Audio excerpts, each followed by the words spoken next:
وأفوض أمري إلى الله. بسم الله الرحمن الرحيم. إن الحمد لله نحمده ونستعينه ونستغفره ونعوذ بالله من شرور أنفسنا وسيئات أعمالنا. من يهده الله فلا مضل له ومن يضلل فلا هادي له وأشهد أن لا إله إلا الله وحده لا شريك له وأشهد أن محمدا عبده ورسوله. يا أيها الذين آمنوا اتقوا الله حق تقاته ولا تموتن إلا وأنتم مسلمون. يا أيها الناس اتقوا ربكم الذي خلقكم من نفس واحدة وخلق منها زوجها وبث منهما رجالا كثيرا ونساء واتقوا الله الذي تساءلون به والأرحام إن الله كان عليكم رقيبا. يا أيها الذين آمنوا اتقوا الله وقولوا قولا سديدا يصلح لكم أعمالكم ويغفر لكم ذنوبكم ومن يطع الله ورسوله فقد فاز فوزا عظيما. أما بعد فإن خير الحديث كتاب الله وخير الهدي هدي محمد صلى الله عليه وسلم وشر الأمور محدثاتها وكل محدثة بدعة وكل بدعة ضلالة وكل ضلالة في النار.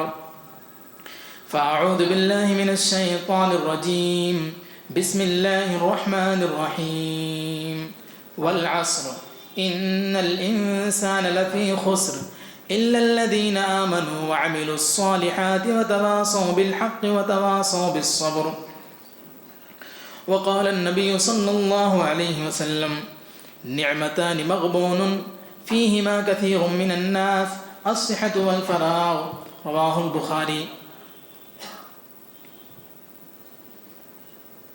بزرگان دین، نوجوان ملت، ہم اور ساتھیوں، پردہ نشین خواتین اسلام، تمام قسم کی تعریف، توصیف، بڑائی و بزرگی اس وحدہ لا شریک کے لیے لائق و سزاوار ہے جس نے ہم سب کو پیدا کیا، ساری انسانیت کو بنایا اور پھر اس کا مقصد واضح طور پر یہ فرمایا وما خلقت الجن والانس الا لیعبدون، کہ پیدا کیا، پھر پیدائش کا مقصد بتلایا کہ جنوں اور انسانوں کو میں نے پیدا کیا کہ وہ میری صرف اور صرف میری عبادت کریں۔ پھر یہ عبادت کیسے کریں، اس کا طریقہ کیا ہوگا، اس کا وقت کیا ہوگا، اس کی کیفیت کیا ہوگی، ان ساری چیزوں کی وضاحت کے لیے انبیاء کرام علیہ السلام کا ایک سلسلہ جاری کیا۔ کم و بیش 1,24,000 انبیاء کرام کو بھیجا، جن کے ذریعے سے اس انسانیت کو ہدایت ملی۔ درود و سلام ہوں تمام انبیاء کرام پر، خصوصاً ہمارے اور آپ کے آخری نبی جناب محمد رسول اللہ صلی اللہ علیہ وسلم پر۔ اللہم صلی علی محمد وعلی آل محمد کما صلیت علی ابراہیم وعلی آل ابراہیم انک حمید مجید۔ اللہم بارک علی محمد وعلی آل محمد کما بارکت علی ابراہیم وعلی آل ابراہیم انک حمید مجید۔ محترم حاضرین، خطبے کا عنوان ہے ہماری زندگی میں وقت کی اہمیت۔ اس بات کا اگر ہم اندازہ لگائیں کہ ہمارے پاس نعمتیں جو ملی ہوئی ہیں وہ کتنی ہیں تو ہم نہ اندازہ لگا سکتے، نہ کاپی اور قلم کے ذریعے سے لکھ سکتے، اور اگر ہم انہیں گننے بیٹھیں تو ہماری عمر ختم ہو سکتی ہے، ہماری کاپیاں ختم ہو سکتی ہیں، ہمارے قلم سوکھ سکتے ہیں، لیکن رب العالمین کی دی ہوئی بے شمار نعمتوں کو ہم گن نہیں سکتے۔ کیوں؟ اس کے بارے میں خود اللہ رب العالمین نے کہا وَإِن تَعُدُّوا نِعْمَةَ اللَّهِ لَا تُحْصُوهَا، کہ اگر تم اللہ کی نعمتوں کو شمار کرنا چاہو، اللہ کی نعمتوں کو گننا چاہو تو گن نہیں سکتے۔ نعمتیں کتنی ہیں ہم اس کا اندازہ نہیں لگا سکتے، لیکن جب بات نعمتوں سے فائدہ اٹھانے کی آتی ہے تو سب سے پہلے ہمارے ذہن میں جو تصور آتا ہے وہ مال و دولت کا آتا ہے، گاڑی بنگلوں کا آتا ہے، سونے چاندی کا آتا ہے، پیسوں کا آتا ہے۔ اس بات سے انکار نہیں کہ یہ نعمتیں نہیں ہیں، لیکن نعمتیں بہت ساری ہیں۔ یہ آنکھ جس سے ہم دیکھتے ہیں نعمت ہے، اس کی بینائی نعمت ہے، یہ ہاتھ، یہ جسم اور یہ پیر کی جو طاقت یہ نعمت ہے، اس کی حرکات و سکنات نعمت ہے۔ ہم جو کام کرتے ہیں، جن چیزوں کے ذریعے بھی فائدہ اٹھاتے ہیں، ساری کی ساری چیز ہمارے لیے نعمت ہے، لیکن ہم انہی چیزوں میں محصور ہو کر رہ جاتے ہیں، ہم انہی چیزوں میں قید ہو کر رہ جاتے ہیں کہ یہی نعمتیں ہیں۔ نہیں میرے بھائیوں، نعمتیں کیا ہیں ہم اسے گن نہیں سکتے، جیسا کہ اللہ تعالیٰ نے اس آیت میں بتلایا۔ اور اگر ہم کسی سے سوال کریں کہ آپ کی نظر میں دنیا میں روئے زمین پر سب سے مہنگی ترین چیز کیا ہے، سب سے بڑی چیز کیا ہے، تو ہمارے ذہن میں یہی سونے چاندی، یہی مال و دولت، اور ہم جس کی جتنی زیادہ قیمت لگا سکتے ہیں وہ ہماری نظر میں قیمتی چیز بن جاتی ہے۔ ایک دانشور نے کہا کہ مجھے اس روئے زمین پر سب سے مہنگی ترین چیز کا، سب سے قیمتی چیز کا اندازہ لگاؤ اور بتاؤ کہ وہ چیز کیا ہے۔ کچھ لوگوں نے کہا کہ سونا بہت مہنگا ترین ہے، کچھ لوگوں نے کہا اولاد بہت مہنگی ترین قیمتی چیز ہے، یہ ہمیں نہیں ملتی، اور یہ بعض مرتبہ لوگ اس کے لیے ترس جاتے ہیں اور رب العالمین کا در چھوڑ کر وہ شرکیہ اعمال میں مبتلا ہو جاتے ہیں۔ وہ یہ سمجھتے ہیں کہ اگر مجھے یہاں سے یہ اولاد کی نعمت نہیں ملتی تو فلاں فقیر اور پیر کے پاس جانے سے مل جاتی ہے۔ یہ اتنی بڑی نعمت ہے کہ انسان اپنے ایمان سے ہاتھ دھو بیٹھتا ہے، لہٰذا جسے یہ مل جائے بہت بڑی نعمت ہے۔ تو بعض لوگوں نے کہا نہ سونا بڑی نعمت ہے، نہ یہ مال و دولت بڑی نعمت ہے، بلکہ ہمارا جو وطن میں امن و امان ملا ہوا ہے یہ بہت بڑی نعمت ہے۔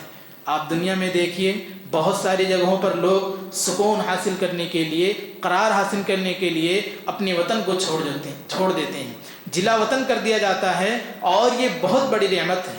دانش اور مطمئن نہیں ہوا، اس نے کہا کہ اگر میں کہوں تو اس روئے زمین پر سب سے قیمتی چیز، سب سے مہنگی چیز وہ وقت ہے۔ وقت ایسی چیز ہے کہ اگر ہمارے پاس سے نکل جائے، خواہ وہ 1 سیکنڈ ہو، 1 منٹ ہو، یا گھنٹہ یا دن اور ہفتہ اور مہینے کی بات ہو، اگر وہ ہم سے نکل گیا تو پوری دنیا کے لوگ مل کر اسے لانا چاہے تو نہیں لا سکتے۔ یہ اولاد یہ اللہ رب العالمین کی طرف سے نعمت ہے، کسی کو دیا جاتا ہے، کسی کو نہیں دیا جاتا ہے، کسی کو جوڑے دیتا ہے، کسی کو جوڑے نہیں دیتا ہے، کسی کو صرف مؤنث دیتا ہے، کسی کو صرف مذکر دیتا ہے، یہ تو اللہ رب العالمین کی طرف سے ہے۔ لیکن وقت کی جو قیمت ہے، وقت کی جو نعمت ہے، امیر ہو کہ مزدور، امیر ہو غریب، مزدور ہو کہ تاجر، چھوٹے سے چھوٹا کاروباری آدمی ہو، بڑے سے بڑا بزنس مین ہو، بچہ ہو، مرد ہو، عورت ہو، بوڑھا ہو، جوان ہو، ہر کسی کے لیے یہ وقت کی نعمت ملی ہوئی ہے۔ لیکن اس سے فائدہ کون اٹھاتے ہیں؟ اس سے فائدہ وہ اٹھاتے ہیں جو اس کا صحیح استعمال کرتے ہیں، لیکن اس کا صحیح استعمال کرنے والے بہت کم لوگ ہیں۔ ابھی خطبہ مسنونہ میں سورت کے بعد جو آپ کے سامنے صحیح بخاری کی صحیح روایت پڑھی گئی، اس میں کیا ہے؟ نبی کریم صلی اللہ علیہ وسلم نے فیصلہ ہی کر دیا، امیر غریب تاجر مزدور سارے لوگوں کو ایک ہی صف میں کھڑا کر کے کہا نعمتان مغبون فیہما کثیر من الناس، کہ 2 نعمتیں ایسی ہیں جس سے اکثر لوگ گھاٹے میں رہتے ہیں، اکثر لوگ فائدہ نہیں اٹھاتے ہیں۔ وہ نعمت کیا ہے؟ الصحت والفراغ، صحت مندی۔ یہ صحت مندی جب تک ہمارے پاس ہے ہمیں اس کی قیمت کا اندازہ نہیں ہوتا ہے۔ اس کی قیمت کا اندازہ ہمیں کب ہوتا ہے؟ جب ہم بیمار پڑ جاتے ہیں، جب ہم ہاسپٹل کا چکر لگاتے ہیں، جب دوائیں ہمارے جیبوں میں رہتی ہیں، جب صبح شام دوپہر ہم دواؤں کا چکر لگاتے ہوئے دوائیں کھاتے ہیں، تب ہمیں وہ وقت یاد آتا ہے کہ میرے پاس صحت کی نعمت ملی ہوئی تھی، میں اس سے فائدہ نہیں اٹھا سکا۔ اب وہ نعمت جب میرے پاس سے زائل ہو گئی تب احساس ہو رہا ہے کہ بہت بڑی نعمت تھی۔ ہم دوسروں کو دیکھتے ہیں تب اندازہ ہوتا ہے کہ یہ انسان ابھی جوانی کی حالت میں ایسی بیماری میں مبتلا ہو گیا کہ ڈاکٹرز کہہ رہے ہیں اب اس کی بیماری کا کوئی علاج نہیں۔ اور دوسری جس سے اکثر لوگ غافل رہتے ہیں، گھاٹے میں رہتے ہیں، وہ وقت ہے، الصحت والفراغ، خالی اوقات۔ آپ اندازہ لگائیے صبح سو کر اٹھنے کے بعد سے لے کر رات کے دوبارہ سونے تک کتنا وقت ہمیں ملتا ہے، اور ان اوقات میں سے کتنے وقت کا ہم صحیح استعمال کرتے ہیں۔ اگر ہم 5 وقتہ نماز پڑھتے ہیں تو ان 5 وقتہ نمازوں میں 1 سے 1.5 گھنٹہ لگتا ہے۔ اس کے علاوہ ہم اگر تلاوت کرتے ہیں آدھا ایک گھنٹہ نکال دیجیے. پورا اوقات اگر عبادت کا نکالیں تو ان اوقات میں 4 سے 5 گھنٹہ ہماری عبادت کا وقت نکلے گا. بقیہ اوقات ہم کہاں خرچ کرتے ہیں؟ ہماری جاب، ہماری تجارت، ان کے علاوہ بھی ہمیں وقت ملتا ہے. کوئی بھی شخص اس بات سے انکار نہیں کر سکتا کہ مجھے وقت نہیں ملتا ہے. اگر اسے وقت نہیں ملتا ہے تو اس کا مطلب کہ ہم کہیں نہ کہیں اس حدیث کے مصداق بنے ہوئے ہیں، اپنے وقت کا صحیح استعمال نہیں کر رہے ہیں. اور جب وقت کا صحیح استعمال نہیں کرتے ہیں تو جو اس کا خسارہ ہے وہ بعض مرتبہ ہم دنیا میں رہتے ہوئے دیکھتے ہیں، اور اگر دنیا میں رہتے ہوئے نہ دیکھیں تو آخرت کی وہ گھڑی جو قیامت کا دن ہوگا، جہاں ہر انسان کا فیصلہ ہونا ہے، وہاں پر وہ چیزیں ہمیں دیکھنے کو ملیں گی کہ ہم دنیا میں رہتے ہوئے اپنے وقت کا استعمال کہاں کرتے تھے. برے اوقات یا اچھے اوقات، ان کے استعمال میں انسان جو اپنے خالی اوقات کو نکالتا ہے، کہیں میٹنگز میں جا کر، کہیں پروگرام میں جا کر، یا پھر کہیں پر دوستوں کے ساتھ محفلیں جما کر جو وقت ہم نکالتے ہیں، خرچ کرتے ہیں، وہ اوقات اگر اچھے وقت میں گزرتے ہیں، اگر وہ دینی مجالس میں گزرتے ہیں، اگر وہ تلاوت و عبادت میں گزرتے ہیں، تب تو وہ دنیا میں رہنے کے ساتھ ساتھ آخرت میں ہمارے لیے کارآمد ہو سکتے ہیں. لیکن اگر وہ وقت برے ساتھیوں کے ساتھ گزارتے ہیں، وہ وقت یوں ہی فضول کی مشغولیات میں گزارتے ہیں، تو پھر یاد رکھنا چاہیے کہ آخرت کا تو حساب ہوگا ہی ہوگا، اور دنیا میں رہتے ہوئے جو خسارے اور جو نقصان ہمیں اٹھانے پڑیں گے وہ کبھی بھی ہم دوبارہ اسے واپس اپنی زندگی میں نہیں لا سکتے ہیں. قیامت کے دن جب فیصلہ ہوگا تو فیصلہ ہونے میں یہ وقت ضائع کرنے والے لوگ آئیں گے. کیا کہیں گے؟ وَيَوْمَ يَعَضُّ الظَّالِمُ عَلَى يَدَيْهِ يَقُولُ يَا لَيْتَنِي اتَّخَذْتُ مَعَ الرَّسُولِ سَبِيلًا يَا وَيْلَتَىٰ لَيْتَنِي لَمْ أَتَّخِذْ فُلَانًا خَلِيلًا. ظالم اپنے ہاتھ کو کاٹیں گے، اپنے ہاتھ کو چبائیں گے. آپ جیسے بعض مرتبہ روڈوں پر پاگل اور مجنون انسان کو دیکھتے ہیں کہ اسے کسی بات پر غصہ آتا ہے تو وہ اپنے ہی ہاتھ کو کاٹتا ہے، وہ اپنے ہی ہاتھ کو چباتا ہے. ایسے ہی ظالم انسان قیامت کے دن رب العالمین کے سامنے کھڑا ہوگا. وہ کھڑا ہو کر کے اپنے ہاتھ کو چبائے گا، اپنے ہاتھ کو کاٹتے ہوئے کہے گا یا ویلتا یا لیتنی اتخذت مع الرسول سبیلا، اے کاش کہ میں رسول کے راستے کو اختیار کر لیا ہوتا، اے کاش کہ میں رسول کی بات کو مان لیا ہوتا، میں نے ان کی روش اختیار کی ہوتی تو آج مجھے یہ دن نہ دیکھنا پڑتا.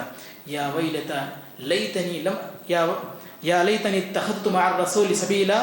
پھر وہ رسول کی گواہی دینے کے بعد کہے گا یا لیتنی اتخذت مع الرسول سبیلا یا ویلتا لیتنی لم اتخذ فلانا خلیلا، کہ اے کاش کہ میں فلاں کو دوست نہ بنایا ہوتا.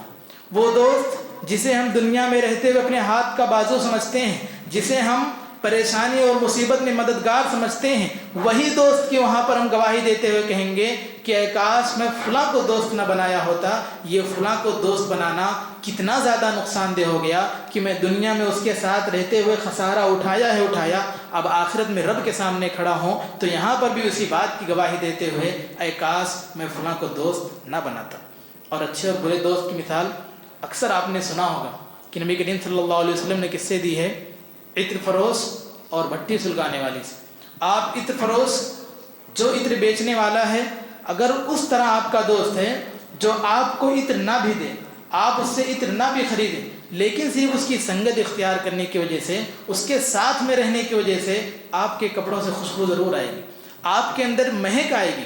لیکن جو بھٹی والا ہے، جو وہ چول جلاتا ہے، اس چولہے میں آپ بیٹھیں، آپ اس سے تجارت نہ کریں، خرید و فروخت نہ کریں، صرف اس کے ساتھ بیٹھنے کی وجہ سے کبھی اس کا دھواں آپ کی آنکھوں میں جائے گا، کبھی اس کا دھواں آپ کے کپڑے کو نقصان پہنچائے گا، گندا کر دے گا، کبھی اس کی ایک چنگاری اٹھ کر کے آپ کے کپڑے پہ آئے گی، جلا کر خاک کر دے گی.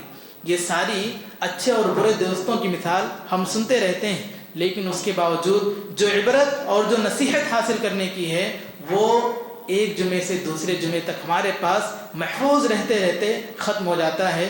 کئی بار یہ سنے ہوں گے اچھے اور برے دوست کی مثال، لیکن اس کے باوجود ہمارے پاس بعض مرتبہ برے دوستوں کی پہچان اور برے دوستوں کی فہرست زیادہ طویل ہو جاتی ہے. ایسے ہی یہ وقت کو ضائع کرنے میں ایک بڑا سبب راتوں کو دیر تک جاگنا ہے. آپ دیکھیے، اگر گھر میں رہنے والے 4 فرد ہیں تو چاروں کے پاس 4 موبائلز ہیں. اگر 4 موبائل نہیں ہیں تو پھر پانچویں وہ بڑی ٹی وی جو ہمارے گھروں کی زینت بنی ہوئی ہے وہ ضرور رہتی ہے۔ ہم صبح ناشتہ کرتے ہیں ٹی وی کو دیکھتے ہوئے، کھانا کھاتے ہیں اسکرین پر ہماری نظر رہتی ہے۔ ہمیں کوئی کام نہ ہو تو سب سے بڑا کام ہوتا ہے ہمارے ہاتھ میں موبائل رہنا چاہیے۔ میں یا آپ یا پھر کوئی بھی انسان موبائل کے استعمال سے جو وقت کا ضائع ہوتا ہے وہ کوئی بھی انکار نہیں کر سکتا ہے۔ ہم ایک کام کے لیے جاتے ہیں سوشل میڈیا پر، پڑھتے ہوئے کسی چیز کا معنی دیکھنے جاتے ہیں، کوئی چیز ہمارے سامنے آ جاتی ہے اس کو ریسرچ کرنے کے لیے جاتے ہیں، لیکن وہ ایک چیز کے بعد دوسری چیز تیسری چیز وہ ہوتے ہوتے گھڑی کی طرف دیکھتے ہیں تو 1 گھنٹہ گزر جاتا ہے، اور وہ 1 گھنٹہ ایسے گزرتا ہے گویا کہ ابھی 5 منٹ ہوا ہے، میں نے جس کام کے لیے موبائل اٹھایا تھا وہ کام ابھی ہوا نہیں اور 1 گھنٹہ یوں ہی گزر گیا۔ سوشل میڈیا کی جو ڈیزائننگ کی گئی ہے وہ ہمارے ذہن کو دیکھتے ہوئے کی گئی ہے۔ ہم کس چیز کو پسند کرتے ہیں، کس چیز کو دیکھنا پسند کرتے ہیں، جس چیز کو ایک بار دیکھتے ہیں یا سرچ کرتے ہیں وہ بار بار ہمیں دکھایا جاتا ہے، اور اسی کی طرف ہم بھاگتے ہوئے چلے جاتے ہیں، ہمارے دل کی میلان اسی کی طرف رہتی ہے، اور پھر سوشل میڈیا پر رہتے ہوئے وقت پورا کا پورا گزر جاتا ہے، ہمیں اس کا اندازہ نہیں ہوتا۔ جب قیامت کا دن آئے گا تو رب العالمین سارے لوگوں کو کھڑا کر دے گا، اور ایک ایک بندے سے جو سوال ہوں گے وہ سوال کیسے ہوں گے، کیا ہوں گے، اس کا جواب ہم کیسے دیں گے، صرف اس کے بارے میں جو حدیث ہے تصور کیجیے۔ نبی کریم صلی اللہ علیہ وسلم نے کیا فرمایا؟ لا تزول قدم ابن آدم یوم القیامہ من عند ربہ حتی یسأل عن 5۔ 5 سوال ایسے ہوں گے کہ رب العالمین اپنے عرش پر ہوگا، سامنے اس کا بندہ کھڑا ہوگا، بیچ میں کوئی ترجمان نہیں ہوگا، کوئی ٹرانسلیٹر نہیں ہوگا، وہ آمنے سامنے اپنے بندہ اپنے رب کو دیکھ رہا ہوگا۔ کیسے؟ جیسے آج ہم دن میں سورج کو دیکھتے ہیں یا رات میں چاند کو دیکھتے ہیں، بغیر کسی پردے کے ایسے ہی سامنے رب کے کھڑے ہوں گے۔ تو اللہ تعالیٰ کہے گا، اس سے 5 سوال جو کیے جائیں گے، سب سے پہلا سوال ہوگا عن عمرہ فیما افنا، عمر کے بارے میں بتاؤ، یہ اتنی بڑی مدت ملی تھی، اس عمر کو تم نے کیسے گزارا، اس عمر کو تم نے کہاں بتایا؟ تو افسوس کے ساتھ ہمیں کہیں یہ نہ کہنا پڑے کہ یہ وقت جو ہمیں ملا تھا ہم نے اس کا استعمال صحیح طریقے پر نہیں کیا۔ کہیں ایسا نہ ہو کہ اطاعت و فرما برداری کے علاوہ وہ وقت فحش چیزوں میں چلا جائے، غلط چیزوں میں اس کا استعمال ہو جائے، اور پھر رب کے سامنے کھڑے ہوتے ہوئے ہم وہ کافروں کی بات نہ کرنے لگیں۔ اے کاش کہ ایسا ہو جاتا، اے کاش کہ مجھے دنیا میں لوٹا دیا جاتا، اے کاش کی تھوڑی سی مہلت دے دی جاتی، اے کاش کہ میں دنیا میں جا کر کے چند منٹ کے لیے کچھ اعمال کر لیتا تو دوبارہ ان سوالوں کا صحیح جواب دے دیتا۔ اور بعض لوگ یہ کہیں گے تو اللہ تعالیٰ ان کے جواب میں کہے گا، ہرگز نہیں، یہ کہنے کی باتیں ہیں، اسے دنیا میں بھی ایسے وقت آئے کہ یہ کہتا تھا میں بیمار ہوں، اچھا ہونے کے بعد صحیح اعمال کروں گا، یہ رمضان المبارک آئے گا پکا نمازی بن جاؤں گا، یہ جمعہ آئے گا کبھی بھی نماز نہیں چھوڑوں گا، کل سے فجر کی نماز مکمل پابندی کے ساتھ پڑھوں گا۔ انسان کہے گا، انسان کہتا بھی ہے، تو کیا اس کے پاس دوبارہ وہ وقت نہیں آتا؟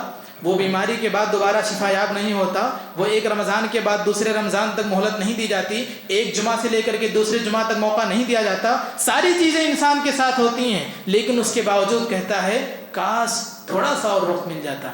وَلَن يُؤَخِّرَ اللَّهُ نَفْسًا إِذَا جَاءَ أَجَلُهَا، اور اللہ تعالیٰ کسی بھی نفس کو مؤخر وقت نہیں دیتا ہے، اذا جاء أجلها، جب اس کی موت کا وقت آ جائے تو پھر فیصلہ کر دیا جاتا ہے۔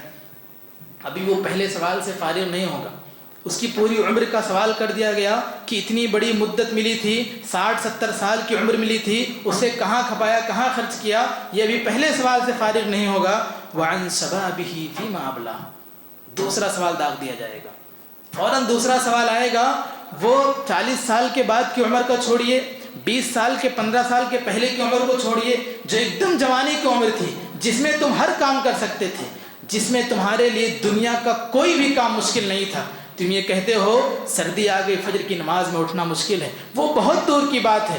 تمہیں اگر یہ کہہ دیا جائے کہ یہاں سے لے کر کے فلاں جگہ تک پیدل جانا ہے، بغیر کھائے پیے جانا ہے، طاقت اگر رہی، ممکن ہے تو کر سکتے ہو، لیکن وہ جوانی میں جو خون رہتا ہے، وہ جوانی میں جو جوش رہتا ہے، نہ وہ بڑھاپے کی عمر میں ڈھلنے کے وقت آتا ہے، نہ وہ بچپنے میں آتا ہے۔ تو عن شبابہ فیما ابلا، وہ جوانی کے وقت کو کہاں گزارے۔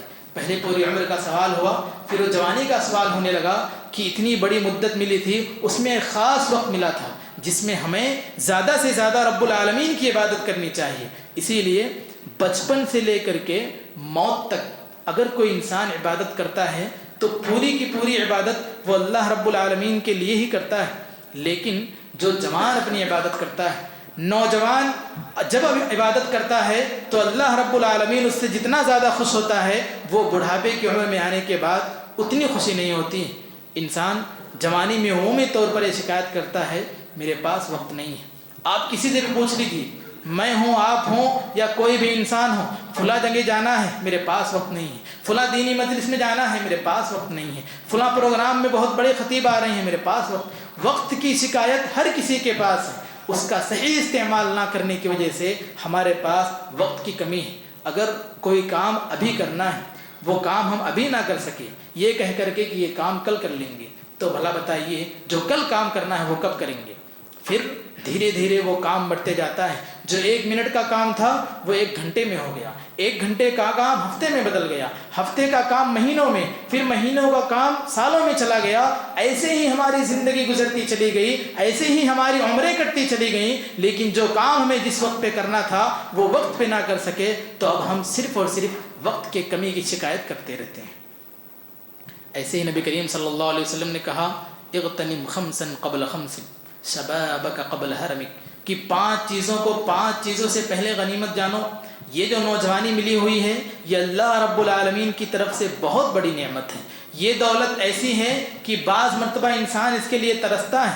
اگر اس نوجوانی کا ہم صحیح استعمال نہیں کریں، اس نوجوانی کو صحیح وقت سے فائدہ نہیں اٹھائے تو بعض مرتبہ ہوتا یہی ہے کہ انسان جیسے ہی 40-50 کے بعد جاتا ہے تو وہ بہت ساری کوششیں کرتا ہے، بہت سارے علاج کرتا ہے، بہت سارے ڈاکٹرز کے پاس رجوع کرتا ہے، لیکن ہر کوئی اس کو ایک ہی جواب دیتا ہے جو تمہارا وقت تھا وہ نکل گیا، اب وہ وقت تمہارا دوبارہ نہیں آ سکتا ہے۔ تم پوری دنیا کی پونجی، پوری دنیا کے ہیرے جواہرات، پوری دنیا کی قیمت، مال و دولت، پیسے لا کر کے اس کے قدموں میں ڈال دیجئے، پوری دنیا والے مل کر بھی وہ 1 سیکنڈ نہیں لا سکتے جو ہمارے پاس سے گزر گیا۔ اب اندازہ لگائیے کہ ایسے ہی کتنے منٹ، کتنے گھنٹے، کتنے دن اور ایام گزر جاتے ہیں جس میں ہم کوئی کام نہیں کرتے۔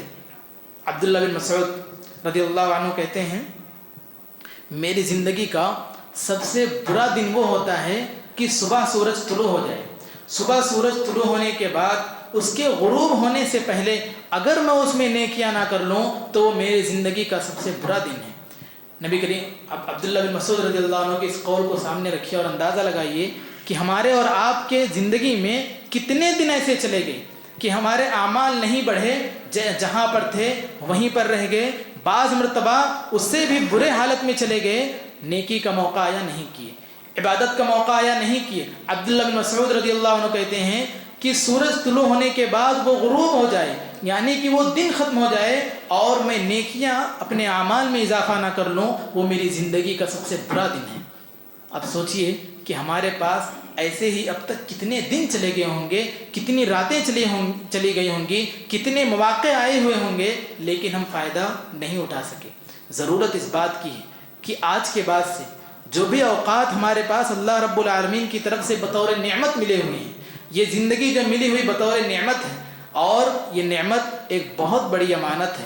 ہمارے پاس کوئی 100 روپے کی امانت رکھتا ہے تو ہم ڈرتے ہیں کہ اس میں کہیں خرچ نہ کر دیں، ہم 1 روپیہ بھی خرچ نہیں کرتے ہیں۔ کل کو وہ امانت دار شخص، وہ امانت والا شخص آ جائے تو ہمیں اپنی امانت داری کا خیال رہتا ہے کہ اس شخص نے مجھ سے وعدہ کیا تھا میں اسے اپنی یہ چیز سونپ رہا ہوں تو وقت پر لوٹا دوں گا۔ تو یہ وقت اور یہ زندگی اللہ کی طرف سے بہت بڑی امانت ہے، لہٰذا اس میں خیانت کرنے سے ہمیں اجتناب کرنا چاہیے۔ ہمیں اپنے وقت کو کہاں گزارنا چاہیے؟ قرآن و حدیث کے مطابق جو چیزیں ہمیں بتلائی گئی ہیں ہمیں اپنے اوقات کو فرما برداری میں، اطاعت کرنے میں، عبادت کرنے میں اور گناہوں سے بچتے ہوئے اپنے ان اوقات کو گزارنا چاہیے۔ اگر ہماری زندگی ایسے گزرتی ہے تو پھر اللہ رب العالمین جب ہمیں قیامت کے دن سوال کرے گا تو ان سوالات کے صحیح جواب ہم دے سکیں گے۔ وقت کی 2 بہت بڑی خصوصیت ہے۔ وہ خصوصیت کیا ہے؟ اس کی ایک پہلی خاص بات یہ ہے کہ بہت تیزی سے گزرتا ہے، یہ اتنا تیزی سے گزرتا ہے کہ انسان بعض مرتبہ اس کا اندازہ نہیں لگا پاتا ہے. ہمارے فون میں آپ دیکھیں گے کہ 1 سال کے بعد، بعض مرتبہ 2 سال کے بعد، 4 سال کے بعد ایک نوٹیفیکیشن آتی ہے گوگل فوٹوز کی طرف سے کہ 4 سال پہلے آپ نے یہ فوٹو لی تھی. اندازہ کرتے ہیں تو کہتے ہیں 4 سال ہو گیا، 1 سال ہو گیا، 12 مہینے کتنے گھنٹے گزر گئے، لیکن ایسا لگتا ہے کہ ابھی پچھلے ہفتے کی بات ہے، 1 مہینے کی بات ہے. ایسے ہی اس کی خاصیت یہ ہے کہ اتنا تیزی سے گزرتا ہے، ہمیں اس کا اندازہ نہیں ہوتا ہے. لہٰذا قبل اس کے کہ ہم وقت کے کمی کی شکایت کرنے لگیں، قبل اس کے کہ ہم یہ کہیں کہ وقت ہمارا گزر گیا، ہم اس سے فائدہ نہیں اٹھا سکے، اور پھر قیامت کے دن بہت سارے لوگ اس چیز کی شکایت کریں گے کہ ہمیں تھوڑا سا وقت مل جاتا تو ہم بہت بڑے بڑے کارنامے انجام دے دیتے. 1 گھنٹے کی قیمت کا اندازہ لگائیے. ہمارے پاس کئی گھنٹے ہیں، لیکن جو شخص وفات پا گیا، قبر میں اس سے سوال کیا جا رہا ہے یا قیامت کے دن اس سے سوال کیا جا رہا ہے، اس شخص سے اگر پوچھا جائے کہ تمہیں سب سے زیادہ کس چیز کی ضرورت ہے، اگر تمہیں 1 گھنٹہ دے دیا جائے تو تم کیا کرو گے؟ وہ انسان کہے گا میری زندگی میں وہ 1 گھنٹہ سب سے قیمتی چیز ہوگی، اور 1 گھنٹہ مل جائے تو میں اپنی پوری زندگی سنوار سکتا ہوں. میں کتنی مرتبہ توبہ و استغفار کر سکتا ہوں، میں اللہ رب العالمین کو اسی 1 گھنٹے میں راضی کر سکتا ہوں، میں اسے 1 گھنٹے میں تلاوتیں کر سکتا ہوں، میں اس 1 گھنٹے میں کئی نفل نمازیں پڑھ سکتا ہوں. لیکن ہمارے پاس اس 1 گھنٹے سے کئی گنا زیادہ گھنٹے موجود ہیں، کئی گنا زیادہ اوقات ہماری زندگی میں موجود ہیں، لیکن ہمیں اس کا اندازہ نہیں ہوتا ہے اور یہ تیزی سے گزر جاتا ہے. اور اس کی دوسری خصوصیت یہ ہے کہ جب یہ چلا گیا تو ہاتھ نہیں آتا ہے. الا لیت الشباب یعود یوما ما، کہ انسان کہتا ہے کاش میرے پاس یہ جوانی پھر سے لوٹ آتی تو میں ایسے ایسے کام کرتا. تو اسے خبر کر دیجئے کہ جو وقت ایک بار چلا گیا وہ زندگی میں دوبارہ نہیں آتا. خواہ انسان کتنی بھی کوشش کر لے، کتنی بھی ڈاکٹرز کے پاس وہ چلے جائے، کہیں بھی اپنا علاج کروانے کی کوشش کرے، جو وقت ایک بار نکل گیا وہ دوبارہ نہیں آ سکتا ہے. اور یہ انسان کی سب سے قیمتی چیز ہے. جیسا کہ شروع میں نے کہا، آپ کے پاس سونا و چاندی ہے، اللہ نہ کرے کبھی وہ ضائع ہو جائے یا چوری ہو جائے تو دوبارہ آپ اس کو حاصل کرنے کی طاقت رکھتے ہیں. آپ کے پاس بہت بڑی تجارت ہے، اللہ نہ کرے کہیں وہ فساد کی جڑ میں آ جائے، آگ لگ جائے، ضائع و برباد ہو جائے، تو آپ کے پاس دوبارہ وہ طاقت ہے کہ آپ اس سے بھی بہتر کارنامہ انجام دے سکتے ہیں. لیکن اگر یہ وقت آپ کے پاس نہیں رہا، یہ وقت ہمارے ہاتھ سے نکل گیا، تو یہ اتنی قیمتی چیز ہے کہ ہم چاہ کر بھی دوبارہ اسے واپس نہیں لا سکتے ہیں. اور جو 1 منٹ 2 منٹ ملتا ہے اس کی اہمیت کا اندازہ لگائیے. جب ہم گاڑی سے جاتے ہیں، کہیں بھی جگہ رہتی ہے، فوراً سوچتے ہیں آگے چلے جائیں، تو وہاں ہم یہ اندازہ کرتے ہیں کہ 1 سیکنڈ کی اہمیت بہت زیادہ ہے. لیکن وہی 1 سیکنڈ منٹ، گھنٹے، دن، ایام کی شکل میں ملتے ہیں تو ہمیں اس کا اندازہ نہیں ہوتا ہے. لہٰذا جو بھی وقت ہمیں ملا ہوا ہے، خصوصی طور پر جو یہ ہمیں جوانی کا وقت ملا ہے، اس کی قدر کرتے ہوئے وقت کا صحیح استعمال کریں. رب العالمین سے دعا ہے کہ الہ العالمین ہم سب کو کہی گئی باتوں پر عمل کرنے کی توفیق عطا فرمائے. آمین. وآخر دعوانا الحمدللہ رب العالمین. إن الله بصير